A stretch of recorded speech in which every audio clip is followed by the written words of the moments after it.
In your face, all over the place. We're online 24/7. 24/7. You're listening to the hottest internet station. UeRadioLive.com. Fix your focus, homie. I got choice. Everybody's familiar with what's going on with you. I mean, it's all over YouTube. It's all over World Star. You frequent one of the radio stations in the market out here and everything like that, and had an interview. So right here on internet radio, we hold no boundaries. We let go of all of that bullshit and we get down to the nitty gritty, and you can just air out everything that you want to air out. Now, everybody out here seems to know the history and everything like that. Some good, some bad. You know what I mean? What is your view on, now that everything is out the bag and you done went to mainstream radio and TV and aired out all this information? Well, first of all, let's get everybody up to speed with the information that you leaked out. Okay, we hear that you went on major radio and aired out a few names. Do you care to elaborate on that? Right. Well, first of all, before we really get into all that, I would like, a lot of people not really familiar with Ram Squad's history and my history. So if it's cool, I would like to give a little history. Go ahead, man. It's your time. It's your time. Go ahead. Well, basically, my name is Tommy Hill from Ram Squad. I'm from Richard Island Project. I come from a project of people that were very hungry and very excited about a rap group coming to the project, because everybody from our project was hustlers. So we were basically getting our money off the street, doing what we have to do. We were managed by a guy named Bank, who was kind of like my big brother, my mentor, and my manager at the same time. Rest in peace, Frank Bank. Due to some wars and stuff we went through. Bank was murdered in '97. Right. So when Bank was murdered, I was an artist, but I had to become an artist and a boss at the same time. So I had to kind of pick up where my man kind of left off, but I had help. I had a lot of guys around me who had, more money than me or was older than me, but I had to kind of take control as being like the artist. Right.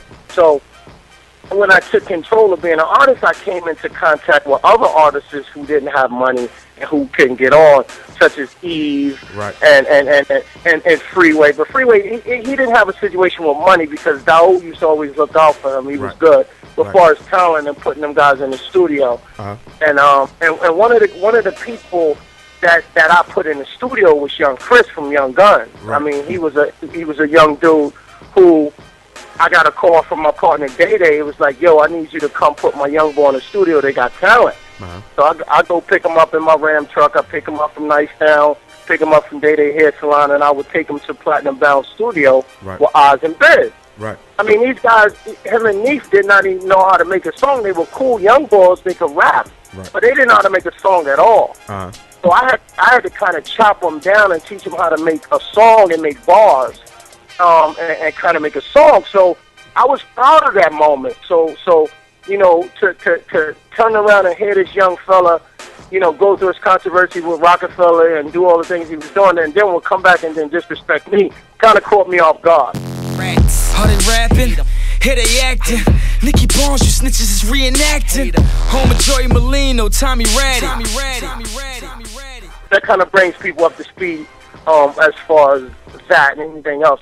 Okay, now we talking about Young Chris because of the simple fact that he put out a record called Street Secrets, and in the beginning of the song he labeled you as a rat. Yeah, like that. Are you a snitch? How do you feel about that? He said it was actually a dangerous line. He said, because he said Homo, Joey Molino, Tommy Hill, Radit, what do? We Kabani Savage him. But what he did was he said some very major names that really I kind of took personal. First of all, he don't even know Joey Molino. Right. And I don't even think he knows Kabani. Right. I think these young guys are taking rap music and they're confusing it. Right. So, with that being said, that's how you came out with the Get Back, your new joint, really going in on them, as a matter of fact. Right. And now let's get more detailed about this because of the situation, because again, he put out the record, he labeled you actually a rat snitch, right? And everything like that. He labeled me. Yeah, he didn't actually label me a snitch. The FBI labeled me a snitch because I didn't cooperate with them the way I wanted. They wanted me to cooperate. When I got locked up, Kurt, if we have a second, can I explain that? No, we got as much time as possible, man. When I got locked up, everybody know in the city I'm a real dude, and the real dudes that I be around. So everybody kind of thought they knew the situation, but just to bring people up to speed, I never had a co-defendant. I never got locked up with any drugs. All the stuff that y'all hear was speculation from the newspaper and from what people were saying.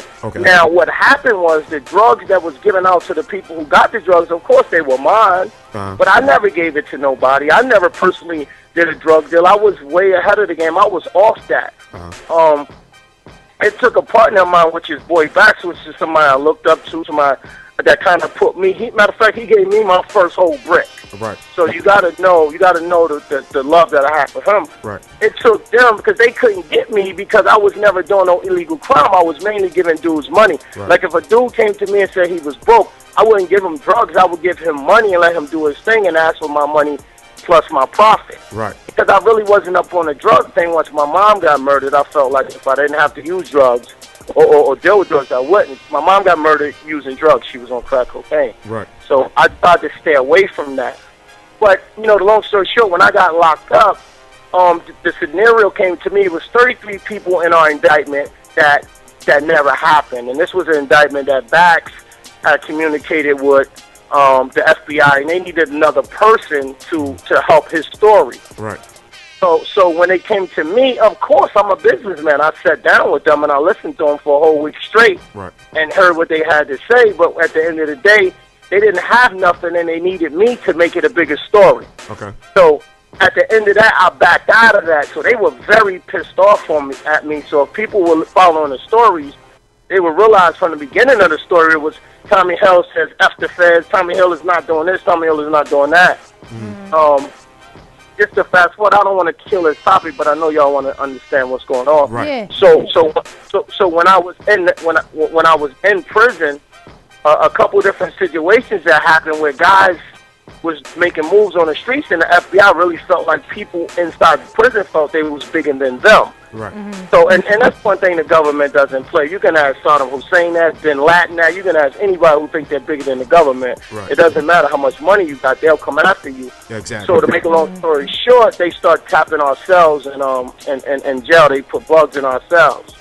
So a lot of people have been catching my conversations that was on YouTube and all these different stations, and they thought I was being disrespectful towards Eve and Charlie Baltimore and Miss Jada and them, but I really wasn't. I was explaining that in my cell. I would talk about the fun I used to have with these girls, the trips and the cars and everything I used to talk about. I had no idea we were being taped. So when we were being taped, my cellie had some problems with his DA, and he felt like he wanted to handle his business. But that wasn't the issue. The issue was when he mentioned on the phone that his cousin followed the DA from the courthouse across the street where the DAs eat lunch at, and that was like you're making your thoughts.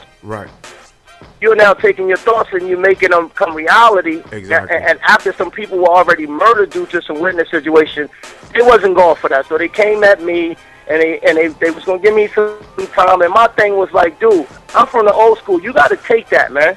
Like you don't let me. I didn't say nothing about no DA. You're supposed to take that. But he didn't take that. Nobody on the streets would support me. All my so-called friends from Ram Squad and Richard Allen took the money that I had, didn't give me $1, didn't pay for my lawyer, didn't do nothing for me. I had no other choice but to go in there and represent myself and get myself out of the jam that I was in. But doing that, it got me into another jam because people called that snitching.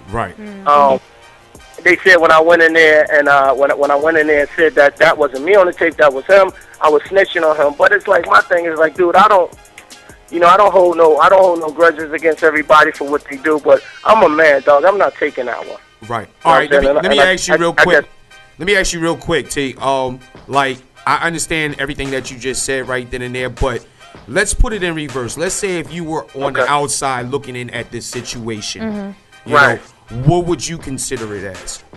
You know what? I wouldn't even judge nobody till I go into the federal system. It's a different system. Right. You can't, like this. Here's the problem with the young kids that we have in our city right now. They think it's a joke. They think that federal system is a joke. The federal system is nothing like being on state road. It's two different systems. Right. Yeah. So I would never point the finger at anybody that goes in that system no more. Before, in the future, in the past, I probably would have said, "Oh, he did something this or he did that." But right now, being in the position that I've seen it with my own eyes and I've been there, I'm not gonna judge anybody. But Kurt, let me ask you this: would you take that time? Would you would have took that time? You know what? It's kind of hard to say. As a grown-ass man, you don't never want to see yourself in a situation like that. You don't never want to be in a jam like that where you're facing multiple years and everything like that. But no, when you facing multiple years for something you did, then you got to deal with it. You got to take that. If it's me and you in a station and I got a book bag full of drugs and the police come in and they say, "Who drugs is this?" I got to man up and say, "These are my drugs. I can't let you get arrested with me." Exactly. Yeah. No, that is true. I mean, that's not being a G. I mean, that's not being thorough. And I don't think this guy was thorough. But at the end of the day, I made my decision. I'm gonna live with it. People gonna call it what they want to call it. Right. People gonna say what they want to say. I would like to do this because I would like you to ask your listeners. I'm from Richard Island Project. Ask them who got locked up in the project. Ask them, did anybody in Richard Island Project get locked up, question anything about me? Because in order for you to be a rat or a snitch for the FBI, you have to tell on your own first. Right. Kurt, right. You were one of my own. Yeah, exactly. You were one of my own. Exactly. And everybody in the city, you know me better than a lot of people. So, exactly. You know what I'm saying? It's like a gift and a curse to be honest. But you know what, though? God is so good. And God is so great that he allowed me to see that Tommy was just not a local guy, that I'm actually a guy who can do business on an international scale and around the country. So it's like a gift and a curse. Right. Now, I have a quick question for you. It's a lot of controversy going on. Now, recently, we were just informed that you had something going on with some guys and the members from the Ape Gang on Twitter. From Ape Gang? Ape Gang? I don't even know who the Ape Gang is, baby. You have to bring up to speed. All right, Ape Gang consists of my man Reddy Rock, Garci, and who else? I think Shiz. Yeah, Shiz. Somebody named Shiz, I believe. Well, anyway, go ahead. Finish. It was said that you were having a Twitter battle recently. No, sweetheart. First of all, I got like a staff of 10 people that work on them computers. I'm definitely not on no computer arguing with nobody. It's Christmas time. I'm out Christmas shopping with my children. Okay. Like I'm definitely not on no Twitter or no battle or nobody on no computer. Y'all, I'm doing an interview. Hold up. Yeah, so. Yeah, we just wanted to clear that up, clear that rumor up. You know what I mean? Yeah. That's a rumor. Yeah. It's a rumor going around out in the city that you had a real Twitter battle with a couple of members from the Ape Gang and everything like that. Somewhat disrespectful. You know what I mean? To make a long story short, I'm gonna say it like this: I'm not having no rap battles. I'm not having no Twitter battles. I'm not having no television battles. Somebody's gonna get hurt. So if somebody keep playing with me, I'm gonna just make this clear. People keep playing with me, think it's a joke, think it's sweet, keep disrespecting me. Somebody's gonna get hurt. It's either gonna be me, it's gonna be one of them. So I advise these people: you don't know me, please stay in your lane, dog. I don't get in nobody's lane. I'm not a disrespectful guy. I do what I do. I get my bread. But I don't know why all of a sudden all these rap guys are saying my name and disrespecting me, because they know if we was up on it like that, they wouldn't come outside. And I'm sure y'all already know that. So I don't even know them brothers. God bless them brothers, whoever they are. But I don't got no beef with nobody on no Twitter. Definitely not on no Twitter. DJ Kurt and Miss P are focused on Fix Your Focus Radio. Right here on the number one internet radio station in the world, UeRadioLive.com. Oh, you didn't know? We're a big deal, homie.